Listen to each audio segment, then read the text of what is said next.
আসসালামু আলাইকুম। আমার প্রিয় দর্শক, আপনারা দেখতে পাইতেরা যে বর্তমানে আমি আমাদের নবনির্বাচিত চেয়ারম্যান ফাতিমা বেগম চৌধুরীর বাড়িতে আজকে আমি উপস্থিত হয়েছি। কারণ যিনি আমাদের বর্তমানে চেয়ারম্যান হয়েছেন, ওনার ঘরেও আমি বর্তমানে আছি। আর আমার ক্যামেরার সামনে জানি দেখতে পাইতেরা, উনি হচ্ছেন আমাদের মান্না খানের বাবা।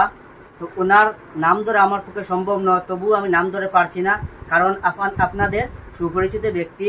তো আপনারা হয়তো সবাই চিনেন যে উনি কে বা উনার গড় কোথায়। তো আমি উনার সমাজসেবী একজন ব্যক্তি। তো উনাকে আপনারা সবাই চিনতরা যে উনি হচ্ছেন আমাদের নবনির্বাচিত মান্না খানের বাবা হাজি ফরিদ খান চৌধুরী। তো আপনারা তানে সবাই চিনতরা, কিন্তু তার বাড়িতে আওয়ার পরে আমার একটা খুব ভালো লাগছে।